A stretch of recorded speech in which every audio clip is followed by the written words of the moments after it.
እንበለ ደዌ ወሕማም እንበለ ጻዕር ወድካም ያብጽሐኒ ያብጽሕክሙ እስከ ዓመ ዮም።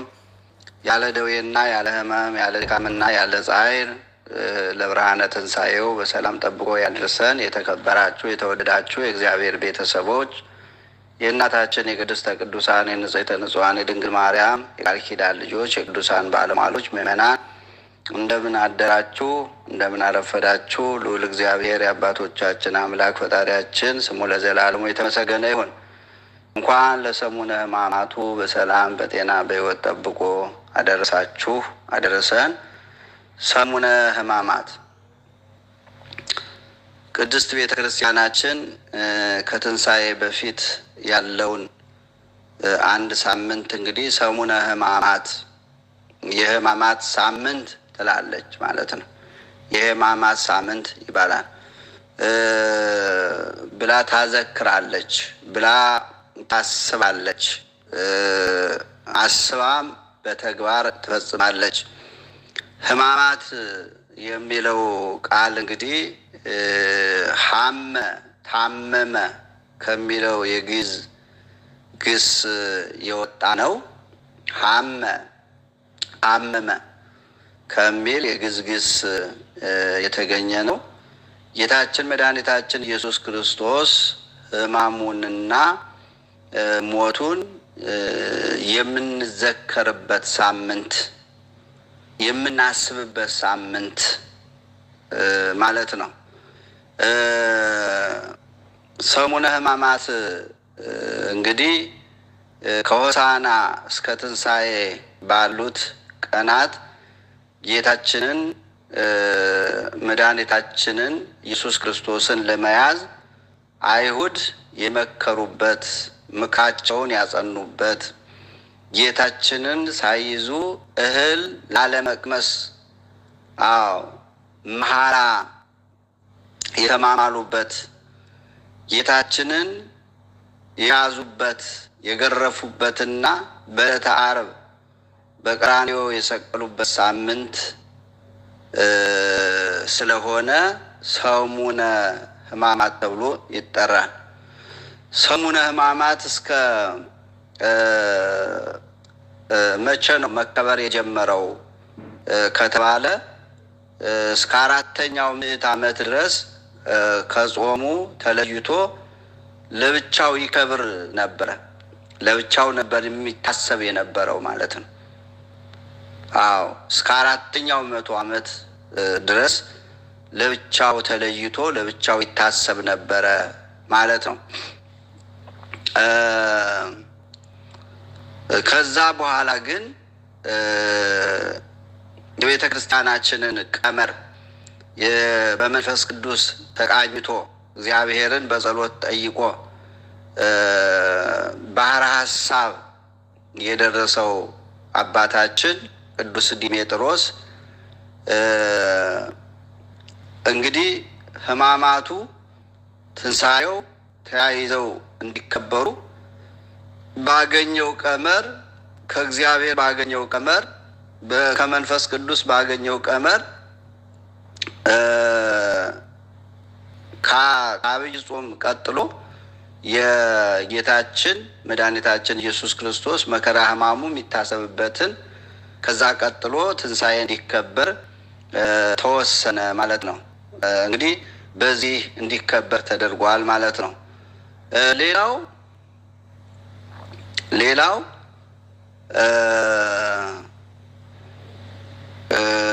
ሰሙነ ሕማማት የኦሪት ዘመን ምሳሌ ነው። ሌላውን ስንመለከተው ሰሙነ ሕማማት የኦሪት ዘመን ምሳሌ ነው። በዘመነ ኦሪት አዳም ከገነት ከተባረረበት እስከ ጌታችን መድኃኒታችን ኢየሱስ ክርስቶስ በቤተልሔም እስከተወለደበት ዘመን ያለው የሰው ልጅ የጽድቅ ስራው ለመንግስተ ሰማያት የማበቃ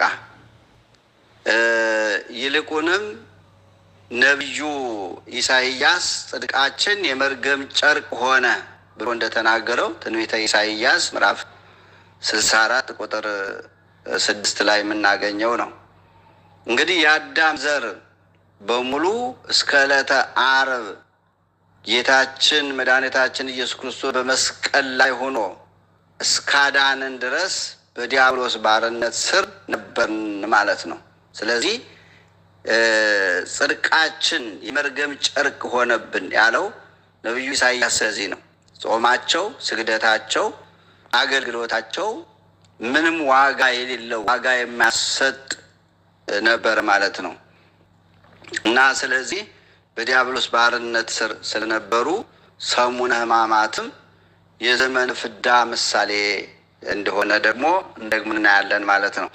ይህንንም ለማሰብ በቤተ ክርስቲያናችን ስርዓት መሰረት በሰሙነ ሕማማት ከጸሎተ ሐሙስ በስተቀር ቅዳሴ አይቀደስም። በቤተ ክርስቲያናችን በሰሙነ ሕማማት ቅዳሴ አይቀደስም፣ ስርዓተ ነግ አይደርስም። ስርዓተ ማሕሌት፣ ስርዓተ ተክሊል፣ ጸሎተ ፍትሐት አይጸለይም። ጸሎተ አስተስርዮ ማለት ስርየት ማለት ነው፣ አይደረግም። ይፍቱኝ አይባልም። ካህኑ እግዚአብሔር ይፍታ እግዚአብሔር ይፍታሽ አይልም ማለት ነው። ጸሎተ አስተስርዮ አይደረግም ማለት ነው። ጥምቀተ ክርስትና አይፈጸምም። በመስቀል መባረክ፣ ኑዛዜ መስጠትና መቀበል እግዚአብሔር ይፍታህ እግዚአብሔር ይፍታሽ ማለት አይኖርም ማለት ነው። እንግዲህ ከዚህ የተዘረዘሩትን የቤተ ክርስቲያናችን ስርዓቶች አስቀድሞ በዕለተ ሆሳዕና ይከናወናሉ ማለት ነው። በዕለተ ሆሳዕና ይከናወናሉ። በሰሙነ ሕማማት ከዚህ ዓለም በሞት የሚለይ ሰውም የጸሎተ ፍትሐት ወይም ጸሎተ ፍትሐት አይደረግለትም። ይህ ማለት በዕለተ ሆሳዕና በአካለ ሥጋ እያለን ካህናት አባቶቻችን የፍትሐት ጸሎት ያደርጉልናል ማለት ነው። ሰሙነ ሕማማት የተለየ ሳምንት ስለሆነ ማለት ነው። የተለየ ሳምንት ነው። ይህ ሳምንት የተቀደሰ ሳምንት ነው።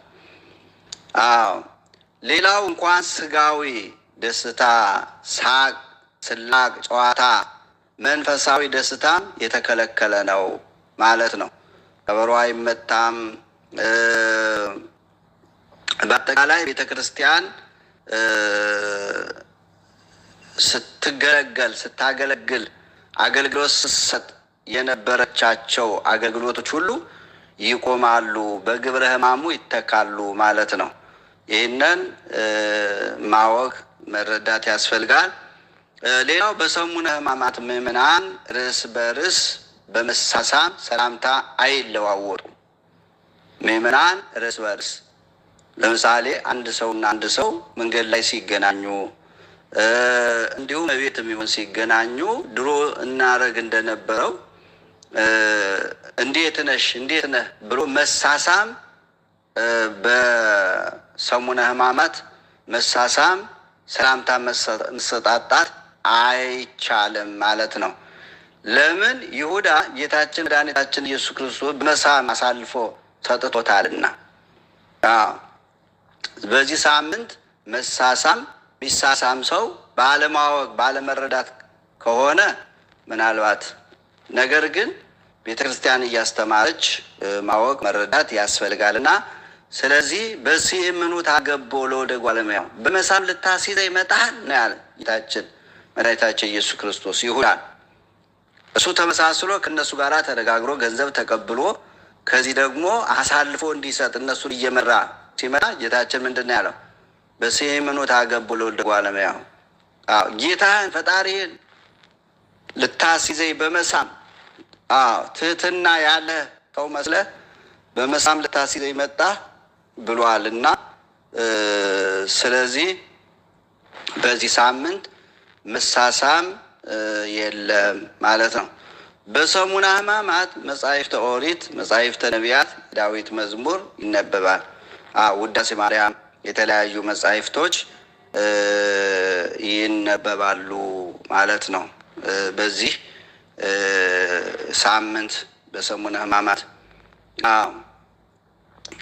ስለዚህ ምዕመናንም ተገኝተው የነግህ ጸሎት የሰለስት የ6 ሰዓት የ9 ሰዓት የ11 ሰዓት የማታ የንዋም በእነዚህ ጊዜያቶች ሁሉ እየተገኙ ስግደት እንዲሰግዱ ስርዓቱ ያዛል ማለት ነው እና ስለዚህ የተከበራችሁ የእግዚአብሔር ቤተሰቦች በዛሬው ዕለት ደግሞ ሰኞ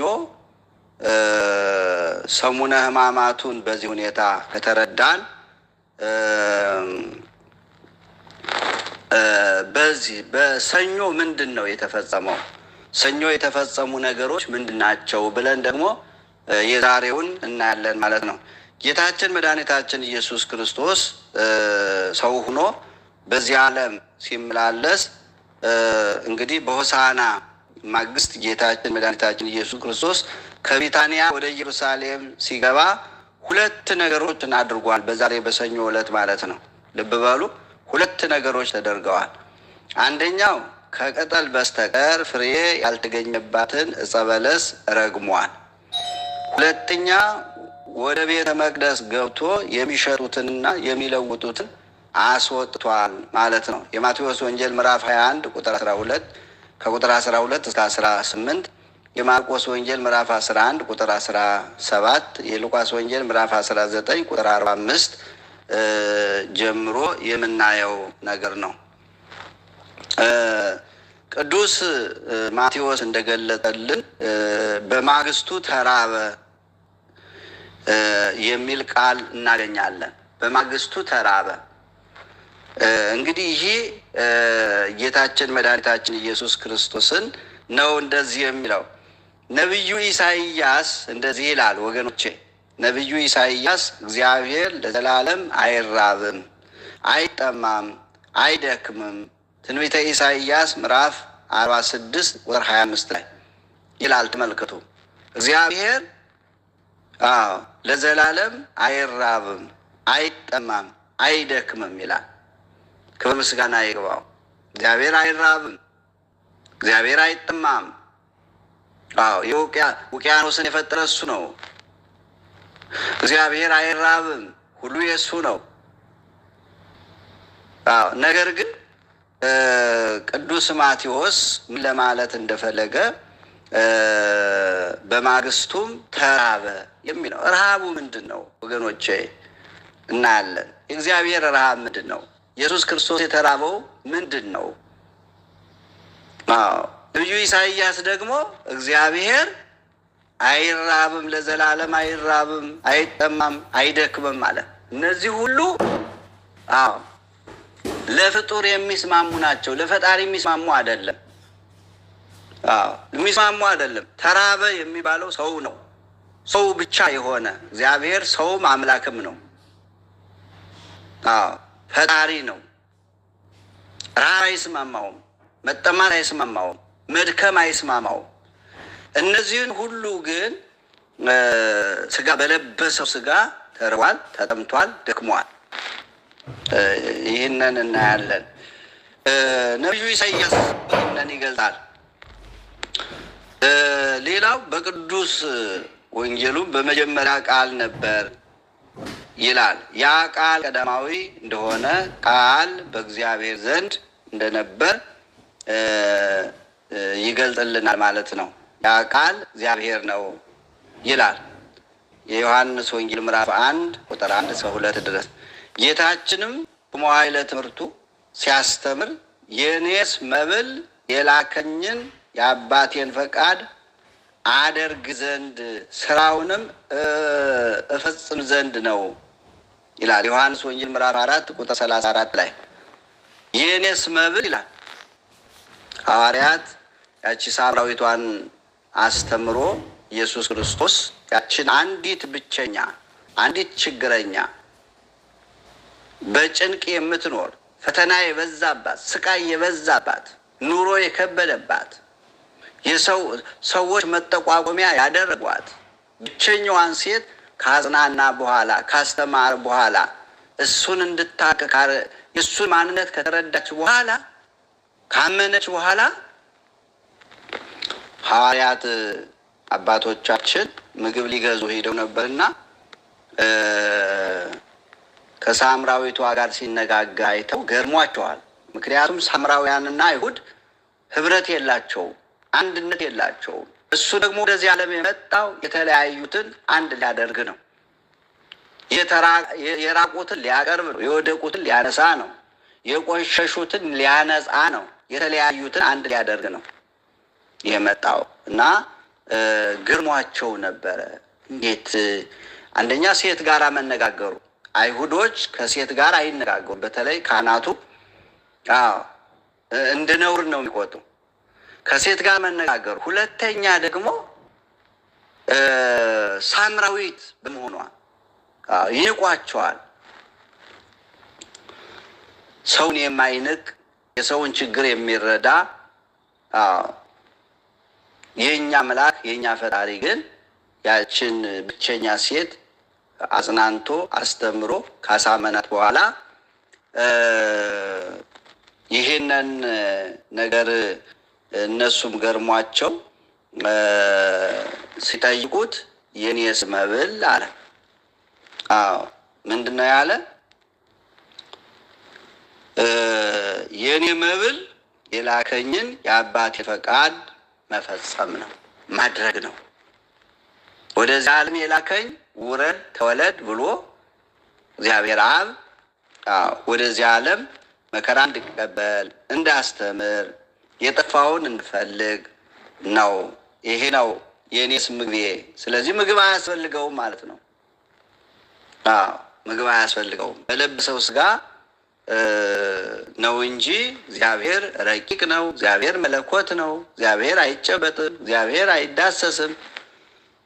እና በለበሰው ስጋ ግን የእመቤታችን የቅድስት ድንግል ማርያምን ስጋ ተዋህዶ ሰው ስለሆነ ስለዚህ ተራበ፣ ተጠማ፣ ደከመ የምንላቸው ነገሮች ሁሉ ለስጋ ናቸው የሚስማሙት ማለት ነው። ስለዚህ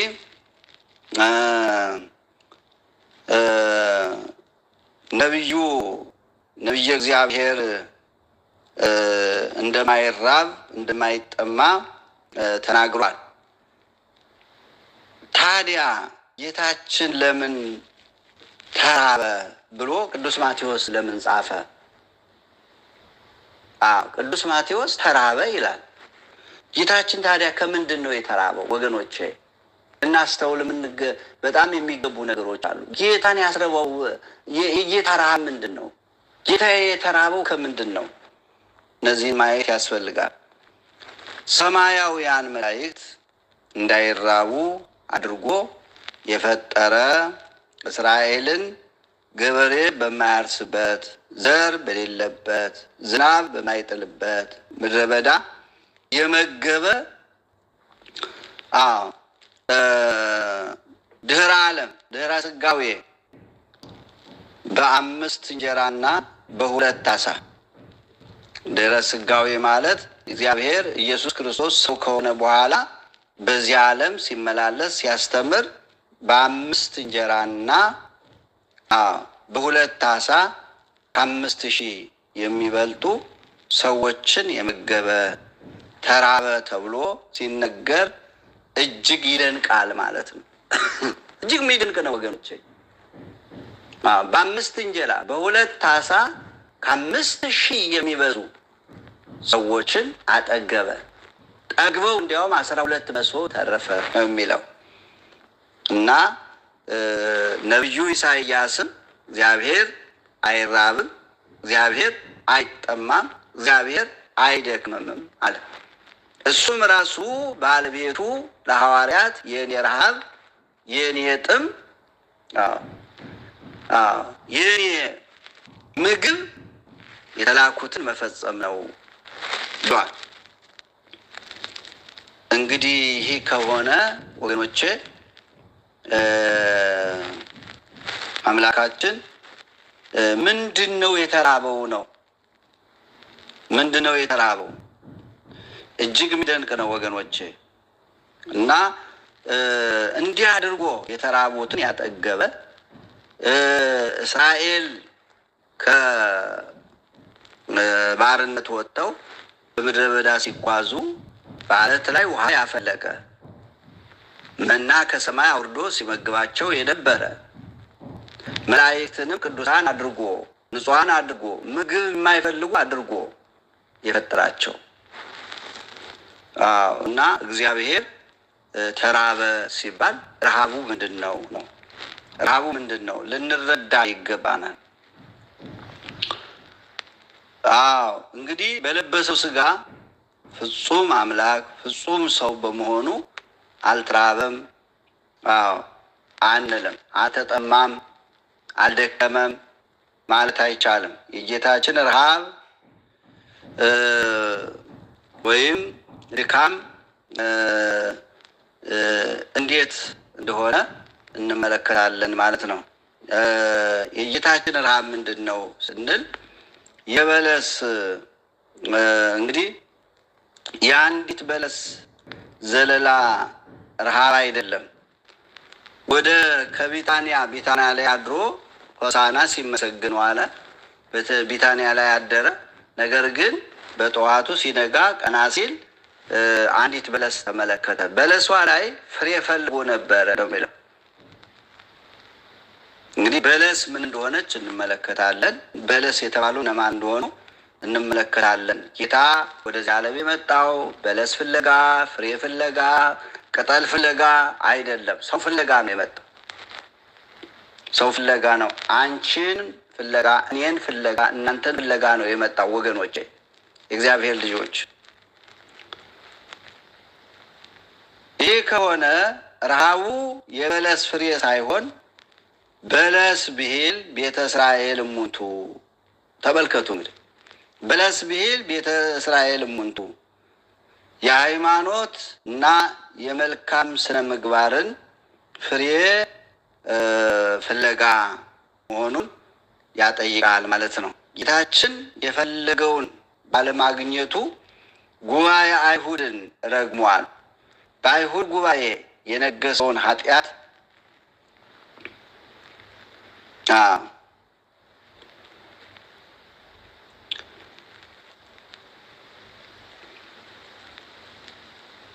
በአይሁድ ጉባኤ የነገሰውን ኃጢአት ረግሟል ወገኖቼ።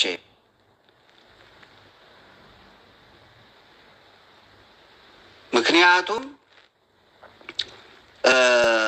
ጌታችን የፈለገውን ባለማግኘቱ ጉባኤ አይሁድን ረግሟል።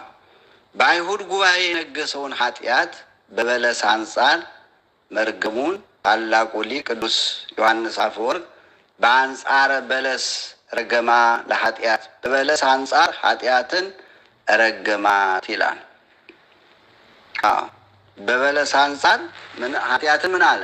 ረገማት ወገኖቼ፣ ረገማት። በለስ የተባሉት ቤተ እስራኤል ናቸው ወገኖቼ፣ ሰዎች ናቸው። እስራኤል ስጋ ናቸው። እስራኤል ዘነብስ እኔና እናንተስ ፍሬ አለን፣ ሃይማኖት አለን፣ ምግባር አለን፣ ፍሬ አፍርተናል። አሁንም ኢየሱስ ክርስቶስ እኛን ሊጠይቀን ይመጣል። በዕለተ ምጽአት ፍሬ አፍርተን ምግባር ሰርተን ንስሐ ገብተን ልንጠብቅ ይገባናል። በለስ የተባልነው እኛ ነን። በለስ የተባለው ሰው ነው ወገኖቼ።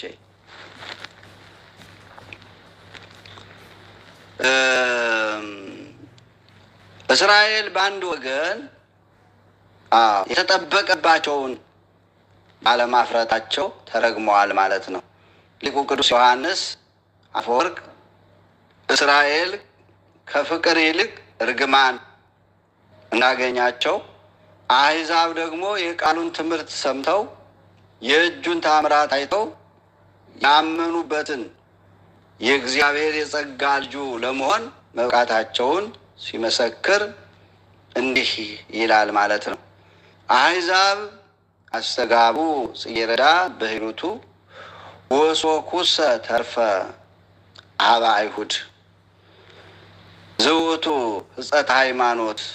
አሕዛብ በእግዚአብሔር ቸርነት አበባ ሰበሰቡ፣ በአይሁድ ዘንድ ግን እሾሁ ተረፈ።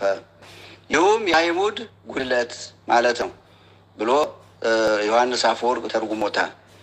እሾህ የእርግማን ምሳሌ ነው። አበባ የእግዚአብሔር ጸጋ ልጅነት ምሳሌ ነው። ዛሬ የእግዚአብሔር ቤተሰቦች ሁላችን ጌታችን መድኃኒታችን ኢየሱስ ክርስቶስ ወደ መቅደስ ሕይወታችን ቢመጣ ምን ያገኝ ይሆን? ወደ መቅደስ ሲሄድ ነው በለስን የተመለከተው። ወደ መቅደስ ሰውነታችን የእኔና የእናንተ ሰውነት የእግዚአብሔር ቤተ መቅደስ ነው፣ የእግዚአብሔር ማደሪያ ነው። ዛሬም ወደ መቅደስ ሰውነታችን ይመጣል። ስለዚህ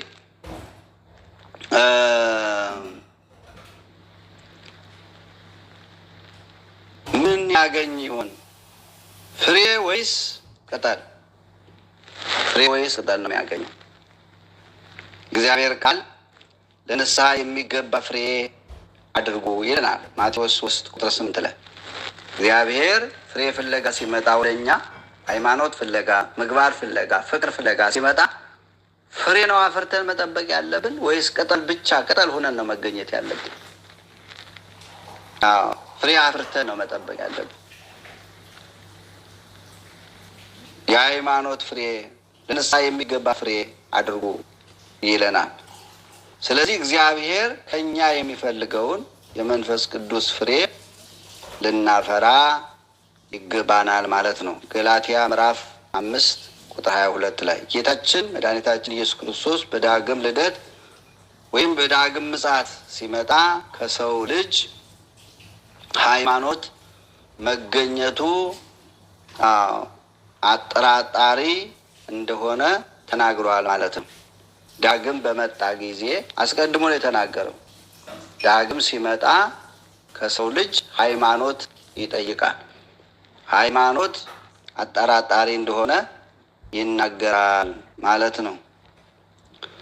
የሰው ልጅ ወደዚህ ዓለም ሲመጣ ሃይማኖት ያገኝ ይሆን? ቀጣይ ሕይወታችንን በአምላካዊ ስልጣኑ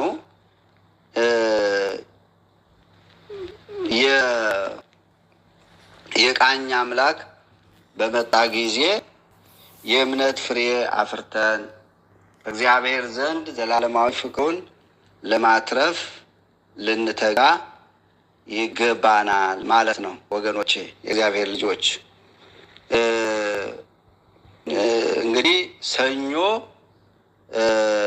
እነዚህ ነገሮች በዕለተ ሰኞ ተከናውነዋል ማለት ነው። አንዱ ይህ ነው። በዕለተ ሰኞ የተከናወነው አንጽሖተ ቤተ መቅደስ